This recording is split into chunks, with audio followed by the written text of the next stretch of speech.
नमस्कार, आकाशवाणी देहरादून से प्रस्तुत है प्रादेशिक समाचार। पहले मुख्य समाचार। पूर्व राष्ट्रपति रामनाथ कोविंद ने देहरादून में देश के पहले हिमालयी लेखक गांव का लोकार्पण किया।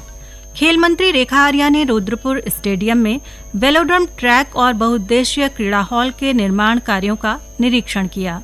स्वास्थ्य मंत्री डॉक्टर धन सिंह रावत ने कहा, सरकार का प्रयास प्रदेश में स्वास्थ्य सेवाओं को उच्चीकृत कर आम लोगों को बेहतर उपचार उपलब्ध कराना है और बागेश्वर जिले के दूरस्थ गांवों को जल्द मोबाइल नेटवर्क की सुविधा मिलेगी। समाचारों के साथ मैं आशा भट्ट और अब समाचार विस्तार से।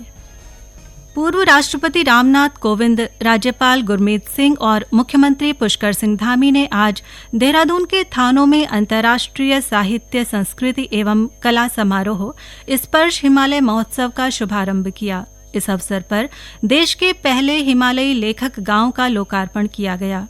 थानों स्थित इस लेखक गांव में लेखक कुटीर, संजीवनी वाटिका, नक्षत्र और नवग्रह वाटिका, पुस्तकालय, कला दीर्घा, योग ध्यान केंद्र, परिचर्चा केंद्र, गंगा और हिमालय का मनमोहक संग्रहालय बनाया गया है। लेखक गांव में आकर लेखक एक ही स्थान पर प्रकृति, संस्कृति, ज्ञान विज्ञान से साक्षात्कार कर विविध विषयों पर चिंतन के लिए एक नए दृष्टिकोण प्राप्त कर सकेंगे।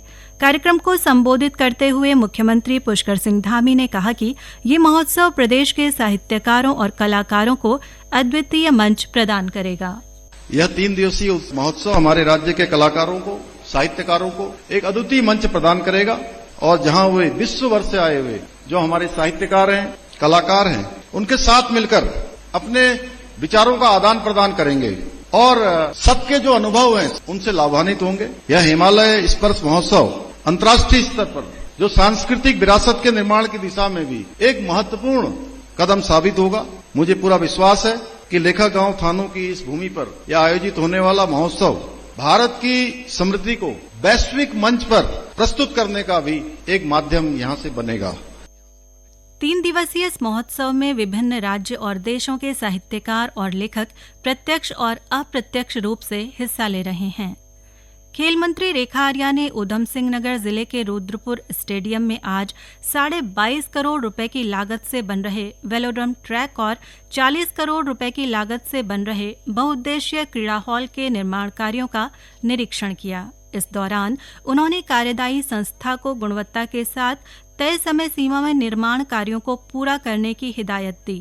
खेल मंत्री ने कहा कि उत्तराखंड में अगले साल 28 जनवरी से 14 फरवरी तक राष्ट्रीय खेल प्रतियोगिता प्रस्तावित है। ये खेल प्रतियोगिताएं राज्य के अलग अलग शहरों के खेल स्टेडियम में आयोजित की जाएंगी।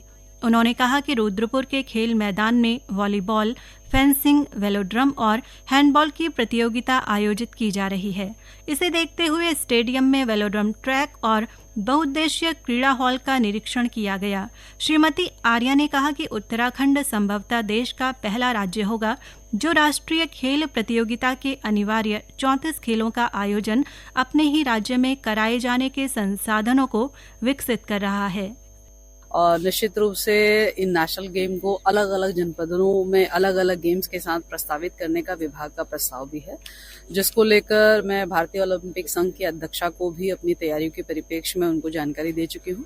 साथ ही हमारे केंद्रीय खेल मंत्री जी को भी सूचना जानकारी उनको दे चुकी हूँ। मैं समझती हूँ शायद हो सकता है कि पहला ऐसा उदाहरण मिल सकता है नेशनल गेम के निमित्त में कि ऐसा प्रदेश है जहां पर नेशनल गेम के 34 गेम्स जो मैंडेटरी हैं वो अपने ही प्रदेश में कराए जाने के संसाधनों को विकसित करने के परिप्रेक्ष्य में देश का पहला राज्य होगा। सारे गेम्स हम उत्तराखंड में ही हमारे संसाधन सारे हम लोग विकसित कर चुके हैं और कुछ पूर्ण होने की स्थिति में है। सब हमारे गेम यहीं पर होंगे और बहुत ऐतिहासिक जो है 38वां राष्ट्रीय खेल होगा, ये मैं आपको विश्वास के साथ कह सकती हूँ। भारतीय मानक ब्यूरो BIS की ओर से प्रधानमंत्री आवास योजना में भारतीय मानकों के उपयोग को लेकर आज देहरादून में मानक मंथन कार्यक्रम आयोजित किया गया। इसमें ग्राम्य विकास विभाग, शहरी विकास विभाग, नगर निगम के अधिकारी व कर्मचारियों के साथ ही स्टैंडर्ड क्लब के विद्यार्थी और आम लोगों ने भागीदारी दी। इस अवसर पर प्रदेश के ग्राम्य विकास मंत्री गणेश जोशी ने भारतीय मानक ब्यूरो की भूमिका को महत्वपूर्ण बताते हुए कहा कि BIS के मानक सुरक्षा और टिकाऊपन को सुनिश्चित करते हैं। उन्होंने सभी से BIS द्वारा सत्यापित उत्पाद ही खरीदने का आह्वान किया। चिकित्सा स्वास्थ्य मंत्री डॉक्टर धन सिंह रावत ने कहा है कि सरकार का प्रयास प्रदेश में स्वास्थ्य सेवाओं को उच्चीकृत कर आम लोगों को बेहतर उपचार उपलब्ध कराना है। साथ ही प्रदेश के चारों धामों और यात्रा मार्गों पर उच्च स्तरीय स्वास्थ्य व्यवस्थाएं भी सुनिश्चित कराना है, ताकि देश भर से चार धाम यात्रा पर आने वाले तीर्थ यात्रियों को स्वास्थ्य संबंधी कोई दिक्कत न हो। डॉक्टर रावत ने आज यमुनोत्री धाम में स्वास्थ्य सेवाओं का जायजा लेते हुए ये जानकारी दी। इसके साथ ही उन्होंने जानकी चट्टी में चिकित्सकों के लिए नवनिर्मित ट्रांजिट हॉस्टल का भी लोकार्पण किया। ये समाचार आकाशवाणी के देहरादून केंद्र से प्रसारित किए जा रहे हैं। मुख्य सचिव राधा रतूड़ी ने शासन के वरिष्ठ अधिकारियों को सख्त हिदायत दी है कि विभागों की प्रस्तावित और गतिमान योजनाओं का जमीनी स्तर पर भलीभांति परीक्षण करने के बाद ही इन्हें मंत्रिमंडल की बैठक में रखा जाए। इस संबंध में मुख्य सचिव ने संबंधित अधिकारियों को पत्र जारी किया है। मुख्य सचिव ने नई योजना बनाते समय दूसरे विभागों की एक समान योजनाओं का भी परीक्षण करने के निर्देश दिए हैं, ताकि दो विभागों के वित्तीय प्रस्तावों के बीच कोई विसंगति न हो। इसके साथ ही उन्होंने सभी प्रस्तावित योजनाओं में वित्तीय अनुशासन और मितव्ययिता पर विशेष ध्यान देने के निर्देश दिए हैं। मुख्य सचिव ने इस संबंध में शीघ्र आवश्यक कार्रवाई सुनिश्चित करने को कहा है। उन्होंने सभी विभागों को अपनी वर्तमान योजनाओं का आकलन कर एक समान योजनाओं को समायोजित करने के प्रस्ताव प्रस्तुत करने को भी कहा है। श्रीमती रतूड़ी ने लोक निर्माण विभाग की ओर से रोड कटिंग के स्पष्ट मानक बनाने की बात भी कही है। साथ ही जिलाधिकारी की अनुमति के बिना किसी भी विभाग की ओर से सड़क को बार बार क्षति न पहुंचाने के भी निर्देश दिए हैं। बागेश्वर जिले के दूरस्थ संचार विहीन गांवों में अब जल्द ही मोबाइल नेटवर्क की सुविधा उपलब्ध होगी। जिलाधिकारी आशीष भटगाई ने आज BSNL के अधिकारियों के साथ आयोजित बैठक में दूरस्थ गांवों में 48 स्थानों पर लगाए जाने वाले मोबाइल टावरों को दिसंबर माह तक सुचारू करने के सख्त निर्देश दिए हैं। उन्होंने कहा कि स्वास्थ्य के साथ ही शिक्षा व अन्य जरूरी कामों के लिए संचार सुविधाओं का होना बेहद जरूरी है। इसलिए इस महत्वपूर्ण कार्य में लापरवाही कतई बर्दाश्त नहीं की जाएगी। जिलाधिकारी ने स्पष्ट किया कि जिले में संचार सुविधाओं से वंचित क्षेत्रों में हर हाल में संचार सुविधा उपलब्ध कराई जाएगी। बैठक में BSNL के अधिकारियों ने बताया कि जिले में 48 टावर स्थापित किए जाने हैं। इसमें बागेश्वर व कांडा में 9, गरुड़ में 6 और कपकोट में 24 टावर लगाए जाएंगे। उत्तरकाशी में कल जनाक्रोश रैली के दौरान प्रदर्शनकारियों और पुलिस कर्मियों के बीच हुई झड़प के बाद 8 नामजद और 200 अज्ञात के खिलाफ पुलिस ने मुकदमा दर्ज किया है। क्षेत्र में धारा 163 लागू है। इस बीच उत्तरकाशी में अब स्थिति सामान्य है। पुलिस अधीक्षक अमित श्रीवास्तव ने लोगों से कानून और शांति व्यवस्था बनाए रखने में पुलिस का सहयोग करने की अपील की है।